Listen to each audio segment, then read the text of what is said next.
Assalamualaikum warahmatullahi wabarakatuh. Jumpa lagi bersama saya dengan Bang Aldi. Salam perbatasan. Saat ini kita akan mencoba menganalisa dan mengkaji program-program prioritas dari Kementerian Kelautan dan Perikanan tahun 2020-2024. Mudah-mudahan program-program prioritas dari Kementerian Kelautan ini mampu menjamah di daerah-daerah perbatasan wilayah negara Republik Indonesia. Yang pertama, program prioritasnya yaitu adalah peningkatan sumber daya manusia. Peningkatan sumber daya manusia ini ada beberapa poin yang disampaikan dari Kementerian Kelautan dan Perikanan mengenai pendidikan vokasi yang berbasis entrepreneurship. Ini artinya bahwa pendidikan vokasi itu adalah pendidikan kejuruan yang merupakan pendidikan tinggi secara setara dengan sarjana untuk penguasaan keahlian terapan atau mempunyai keahlian atau skill-skill untuk meningkatkan kewirausahaan, sehingga diharapkan masyarakat perikanan mampu berciptakan wirausaha sehingga mampu menciptakan perekonomian di masyarakat perikanan sendiri. Terus yang kedua, pelatihan teknis untuk masyarakat.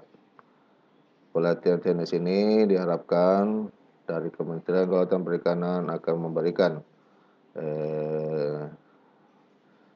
diklat atau pelatihan secara teknis dalam meningkatkan usaha-usaha yang akan dilaksanakan atau dilakukan oleh para pelaku usaha. Tentunya ini pelatihan-pelatihan ini akan dibantu dari eselon-eselon 1 lainnya, baik dari Dirjen Perikanan Tangkap, dari budidaya, PDS, KP,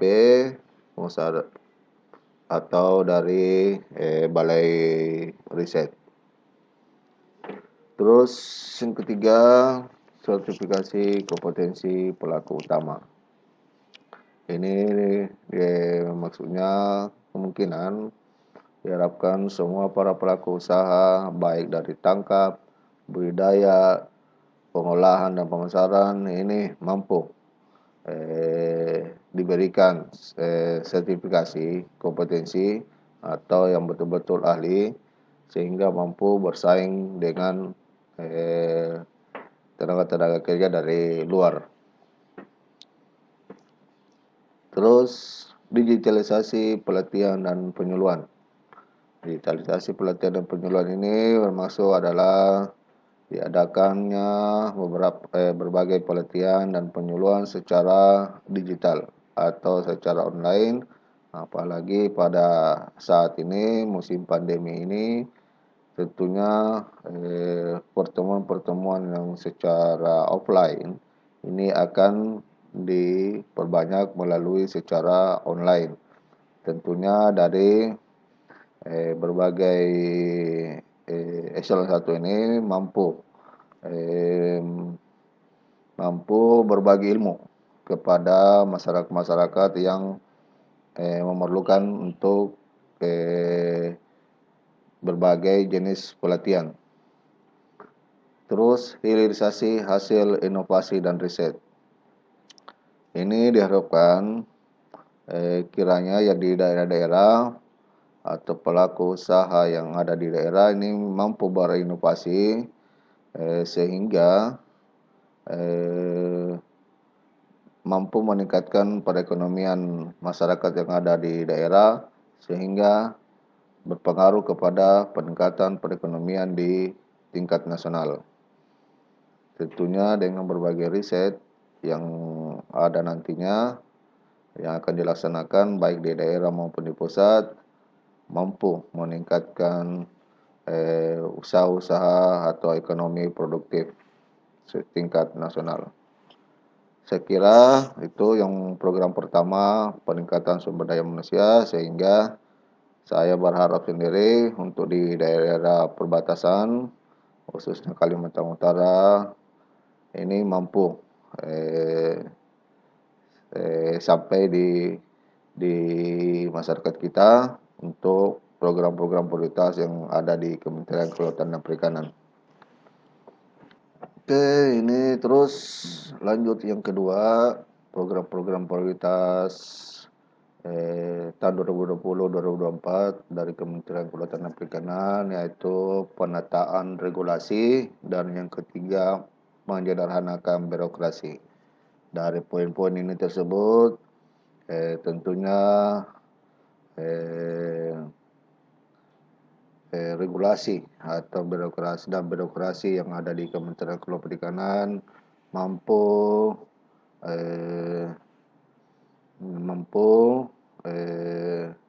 menjadi solusi untuk di para pelaku usaha yang ada di daerah-daerah. Dari poin-poin ini ada beberapa poin yang saya coba bacakan, yaitu evaluasi dan simplifikasi regulasi. Kedua, harmonisasi peraturan perundangan terkait dengan penciptaan lapangan kerja dan pemberdayaan UMKM dalam rangka peningkatan investasi, penyederhanaan perizinan sampai ke penyusunan regulasi untuk mendukung pembangunan Kementerian Kelautan dan Perikanan, termasuk menyederhanakan birokrasi, yaitu peningkatan pelayanan publik, penguatan sistem pemerintah berbasis elektronik, penyederhanaan prosedur dan tata laksana, dan transformasi ASN struktural ke jabatan fungsional. Dari poin-poin ini sangat jelas bahwa Kementerian Kelautan Perikanan ingin menyederhanakan berbagai macam regulasi, mulai dari perizinan sampai ke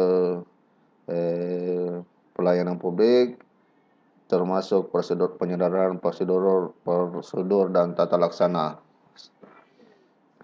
Tentunya dari kami berharap, saya sendiri kemungkinan untuk di daerah perbatasan ini, dari mengharapkan dari regulasi-regulasi yang akan ditata ulang tentunya mampu sampai mengaplikasikannya ke daerah-daerah perbatasan. Sebagaimana kita tahu bahwa di daerah-daerah perbatasan itu beda dengan daerah-daerah lain. Sehingga diharapkan dari khususnya perizinan dari yang diterbitkan oleh Kelautan dan Perikanan mampu diprioritaskan untuk di daerah-daerah perbatasan,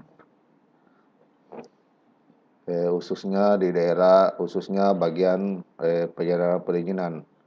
Sebagaimana kita tahu bahwa di daerah perbatasan ini, khususnya di Kalimantan Utara yang berbatasan langsung dengan Malaysia, apalagi jaraknya hanya sampai 10 sampai 20 menit sudah sampai ke Malaysia, sehingga para pelaku usaha atau oknum-oknum yang selama ini melakukan kegiatan-kegiatan ilegal mampu menjadi legal dengan adanya penyederhanaan perizinan yang dilakukan oleh Kementerian Kelautan dan Perikanan, termasuk di pelayanan publik, peningkatan pelayanan publik. Kami sendiri dari Sentra Kelautan Perikanan Terpadu SKPT Sabatik itu sudah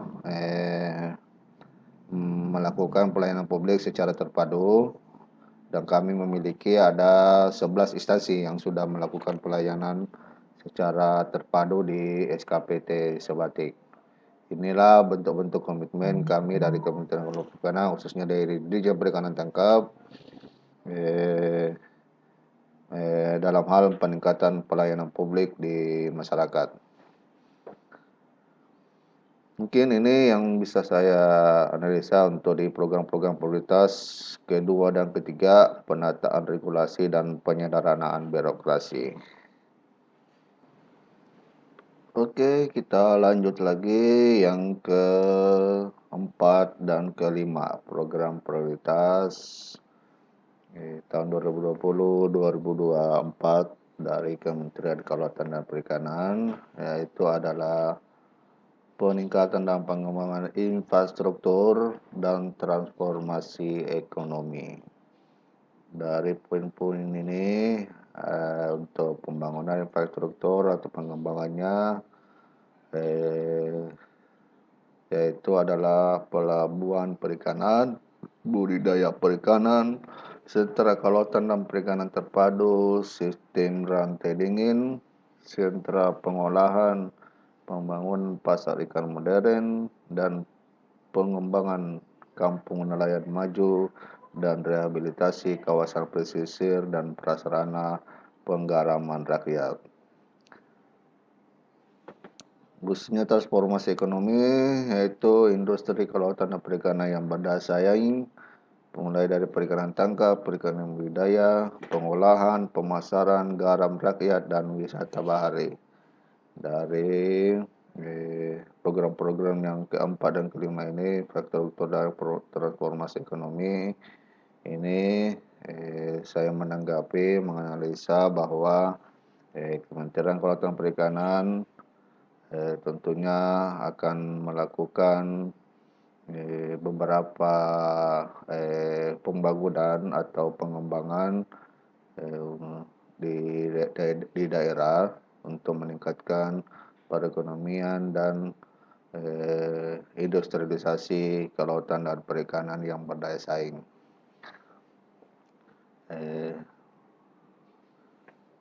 Khusus saya pribadi menilai bahwa kami di Sentra Kelautan Perikanan Terpadu Sebatik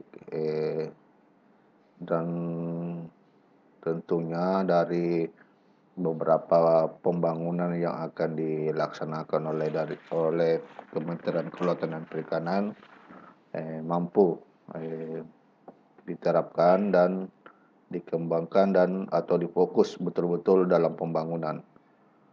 Tidak ada lagi pembangunan yang dilakukan setengah-setengah atau hanya sekedar perencanaan saja, tapi memang betul-betul difokuskan pembangunannya. Tentunya dari Kementerian Kelautan Perikanan mempunyai prioritas dari daerah mana saja yang akan perlu pembangunan dan pengembangan infrastruktur dan transformasi ekonomi ini.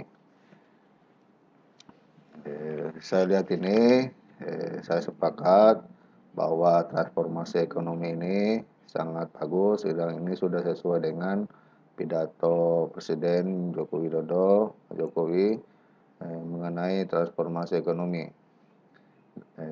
Saya harap dari Kementerian Kelautan dan Perikanan mampu menciptakan industri kelautan dan perikanan yang berdaya saing di daerah-daerah.